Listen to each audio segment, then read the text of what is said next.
전문직의 위기는 어디서 오냐? 감정 노동을 못하는 데서 와요. 이게 되게 역설적이죠? 무슨 얘기냐면 우리나라에서 직장인들 한 1,800만 내외가 되거든요. 직업으로 보면 70%가 서비스직이에요. 서비스직입니다. 서비스직이면 대략 한 1,200만 내외가 서비스 직군에 일하는데 서비스직은 핵심적으로 대면 상황이에요. 근데 대면 상황에서 여러분 의사나 변호사들이 하는 일이 뭡니까? 대면 상황에서 전문적인 컨설팅을 해줘야 돼요.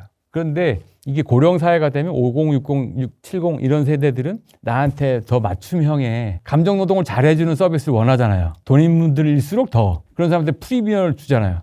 자, 그런데 지금 지원하는 20, 30 세대 의사 변호사 하려고 그렇게 길을 쓰잖아요. 이분들 대면 서비스 잘합니까? 아니요. 크게 문제가 있습니다. 잘 못해요. 이거를 대면 서비스나 감정노동을 잘 못하기 때문에 아주 독립적인 이 고도의 전문직을 원하는 거예요. 저희가 조사를 해보면. 그런데 역설적으로 이 고도의 전문직일수록 대면 서비스를 원한다니까요. 이거 미스매치가 될 수밖에 없어요. 고도의 대면 상황에서의 최고의 레벨의 감정노동을 해주는 서비스가 아주 고도화되는데 이걸 잘할 수 있는 사람이 별로 없습니다. 아주 대중적인 전문성 있는 직업들은 그래서 대면 서비스를 수반해야 돼요. 컨설턴트 그렇잖아요. 대면 서비스를 잘 해야 직업적 안정성을 가질 수 있는데 이거에 취약합니다, 여러분. 그래서 역으로 직업 안정성이 좋다고 하는 공무원 시험 있잖아요. 9급 경쟁률이 막 몇십만 대 이랬잖아요. 혹시 작년, 재작년에 확 떨어진 거 아세요? 10분의 1수는 떨어졌어요. 왜냐하면 9급 해보니까 급여에 대비 감정노동의 비율이 너무 크거든. 행정 업무가 절대 다수가 대면 서비스인데 그 민원이나 그거 대처가 잘 안 됩니다. 힘들어요. 그 역설적인 상황이 있는 거죠. 그래서 전문직 서비스에 임하려면 감정노동을 생각보다 잘해야 됩니다. 근데 역으로 여기에 취약한 사람들이 많아요.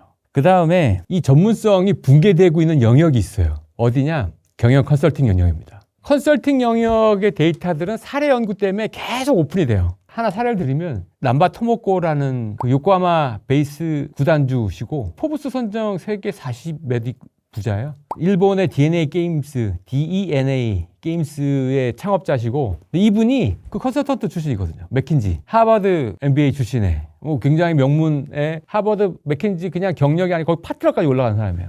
근데 이 양반이 컨설팅 무용론자입니다. 컨설턴트 다 필요 없다고 얘기하는 사람이에요. 되게 역설적이죠? 컨설팅 데이터는 오픈이 되면 요거 데이터 AI에 때려 넣으면 아웃풋 다 나옵니다. 컨설팅 수준으로. 그러니까 데이터가 공개되어 있는 영역의 전문성은 붕괴돼요. 그러니까 그 정도의 평가하고 판단을 할 수 있는 역량이 돼 있는 사람들은 데이터가 오픈되어 있는 영역에서는 아, 이거 이렇게 하면 되겠네. 머리 아웃풋 이미지가 그려져요.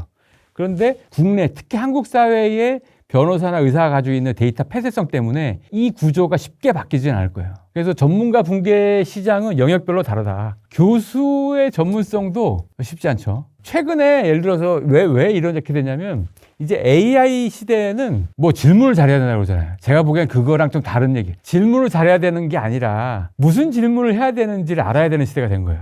무슨 얘기냐? 지금 AI 시대를 아주 심플하게 설명드리면 모든 질문을 다 때려 넣으면 답을 다 나올 수 있는 시대라는 거예요. 가까운 사례가 최근에 서울대, 연대, 고대에서 전부 다 부정 사례 나왔잖아요. 무슨 얘기냐? 거기서 주목해야 될 거는 AI가 낸 답이 인간이 평가할 다 A뿔이라는 거예요. 다 A뿔 얘기거든요. 그러니까 AI를 때려 넣으면 인간이 평가하기에는 A뿔 줘야 될 정도로 아웃풋이 좋아요. 교수님들이. 근데 답을 다 내주는 기회를 얻게 됐어, 인류가. 그럼 뭐가 필요합니까?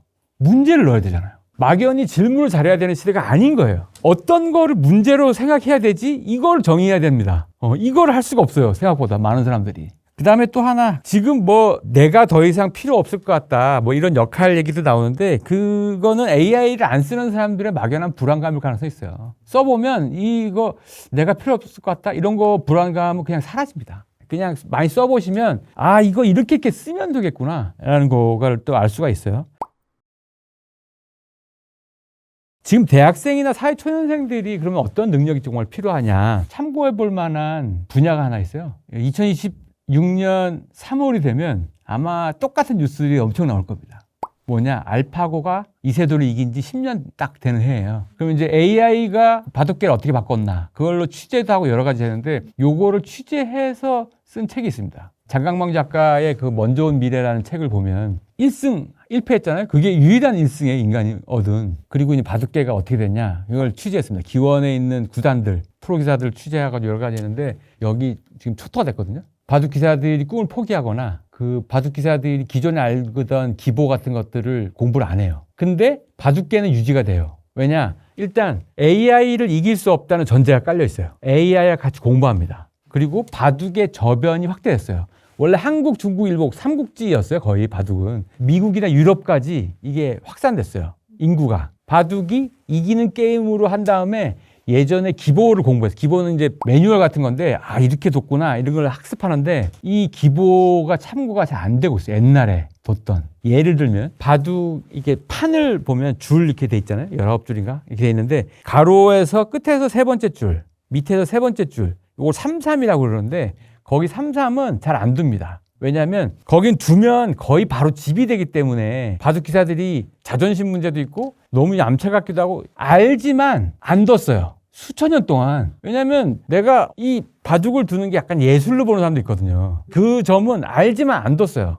지금은 어떻게 됐냐? 일단 바둑 3-3부터 두고 시작해요. 다. 알파고가 그렇게 두거든요. 그러니까 기보에 참고하지 않고 둔단 말이에요. 그러니까 기본적으로 정석, 바둑의 정석 같은 게 완전 바뀌었어요. AI를 기반해서 바둑을 같이 하지 않으면 거기 기사들이 경쟁력이 없어졌어요. 그렇게 갈 거예요. AI를 켜놓고 일을 해야 돼요, 여러분. 중요한 참고가 거기 있는데 문제는 문제를 내가 어떻게 정의하느냐가 중요해. 이게 훨씬 중요한 거죠. 문제 해결 능력이 아니랄까요? 그러면 문제를 어떻게 정의하느냐. 중요하죠. 문제를 정의하려면 이 컨텍스트에 대한 이해가 돼야 됩니다. 컨텍스트는 맥락 이런 건데 문맥 이런 거예요. 쉽게 얘기하면 이런 겁니다. 질문을 넣을 때 야, 이 문제를 초등학생 관점에서 설명해줘 라는 질문하고 똑같은 질문을 할 때 야, 이 현상을 대학 교수 입장에서 설명해줘. 서울대 교수님 입장에서 설명해줘. 아니면 해외 석학 입장에서 설명해줘. 영어로 설명해줘. 네가 회사 사장이라면 하는 관점에서 설명해줘. 다 다릅니다. 똑같은 문제를 어떤 관점으로 보게 질문을 넣느냐에 따라 가지고 이게 중요하다는 거예요. 문제를 정의하려면 어떤 맥락에서 내가 질문을 해야 되는지를 문제를 세워야 돼요. 문제를 정의하는 가장 중요한 게 문제 상황에 대한 정의인데 이걸 하려면 컨텍스트에 대한 이해가 좀 필요합니다. 내가 어떤 관점으로 보는 것들을 원하는지 그거를 가지고 문제를 정의하고 그 결과물을 이제 판단하고 평가하는 능력 이게 제일 중요하죠. 역으로 그래서 문해력이 중요합니다. 문해력은 결국은 이 컨텍스트를 판단하는 능력이거든요. 같은 글을 이해하려면 맥락에 따라서 얘기하잖아요. 촬영하다 갑자기 제가 여기 내릴게요 이렇게 말하면 안 되잖아요. 그런데 똑같은 얘기를 버스 안에서 하면 사람들이 비킨단 말이에요. 요거는 맥락에 따라 사람들이 이해하는 폭이 달라지기 때문에 문해력이 중요합니다. 그래서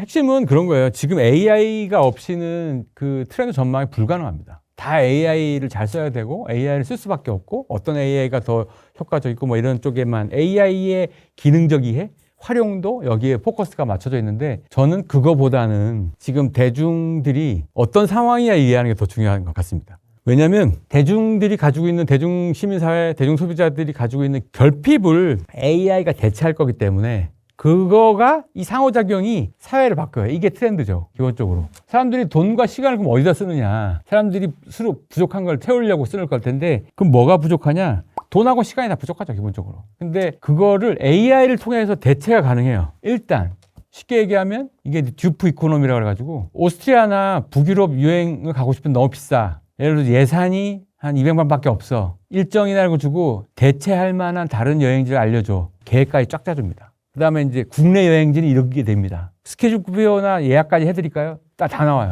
그 여행사가 힘들어요. 그 다음에 명품 브랜드 중에 D땡 뭐 이런 거. 샤땡 이런 그런 느낌의 나 좋아하는데 이 정도 돈은 없어. 10만 원 내외로 이 정도 분위기가 나는 대체 상품들을 알려주고 그링크를 걸어줘. 쫙 나옵니다. 내가 럭셔리하게 이걸 하고 싶은데 돈은 요것밖에 없어. 아낄 수 있는 방법 알려줘. 쫙 나옵니다. 내수 시장을 커지기가 힘들어요. AI 시대는. 이걸 알아야 되는 거죠. 그러니까 지금 소비가 어떻게 가고 있고 이거보다 AI가 붙으면서 AI가 동반하는 소비 패턴들이 얼마나 바뀌고 있는지 지금 대중 소비자들의 니즈를 알아야 돼요. 그 다음에 또 하나는 지금 소비자들의 외로움이 아주 큰 상황이거든요. 저희가 조사해보면 2018년도에 그 문제가 사회적으로 크게 작용되기 때문에 영국에서는 내각에서 외로운 부서가 하나 고독부가 들어왔어요. Administration for Loneliness가 들어왔어요. 2021년도는 일본도 내각의 외로움 관련된 그 지금 굉장히 중요한 이슈가 그 외로움을 국민적으로 어떻게 관리해야 되느냐가 되게 중요한 이슈가 됐는데 국가적으로도 이게 지금 관리가 필요하다. 왜냐하면 병리적인 현상들이 막 나타나고 있으니까 자살률이나 우울증, 고독 뭐 여러 가지 문제가 나타나고 있는데 인간은 기본적으로 사회적 동물입니다. 누군가가 있어야 돼요. 그래서 반려동물, 반려식물, 작년에 유행했던 반려돌, 돌멩이한테는 아빠 왔어 이런다니까요. 네, 저도 그럽니다. 집에 가서. 집에 아무도 나를 반기지 않는 나 혼자만 이제 밥 먹었니? 그러면 이제 같이 식사를 가는 거죠. 그 정도까지 반려의 대상이 필요한데 이제 AI가 됐어요. 저 이름 매기고 날마다 대화합니다. 가끔씩은 나한테 감동도 줘요. 근데 이 외로움이 커지면 실제 인간과의 감정 교류가 빵꾸가 납니다. 이러면 이 감정을 메타인지가 세지 않으면 구분 못하고 혼돈 상태가 돼요. 지금 부작용이 나는 게 다 거기서 나타나거든요. 2025년도 올해 있었던 형사사건이나 이런 데 보면 자살부터 여러 가지들이 AI랑 결혼하는 사례도 엄청 많이 나타나고 있고 이 문제는 AI를 얼마나 잘 쓸 수 있냐 관계없이 사회적으로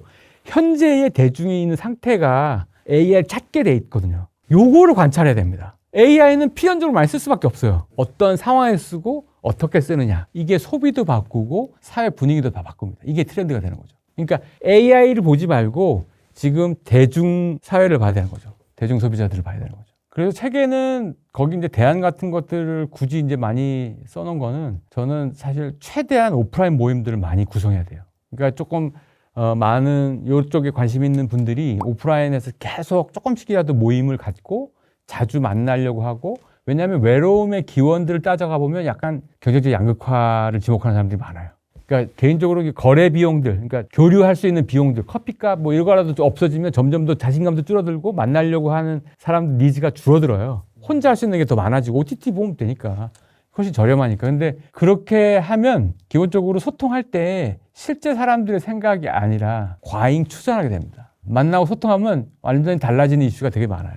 그래서 고립 청년들의 문제도 여러 가지가 있고 그게 좀 더 심화되고 있는데 저는 지금은 오히려 오프라인에서 최대한 사람들을 만나는 걸 구성하고 그걸 준비하고 그걸 지원해 줘야 될 때라고 봅니다.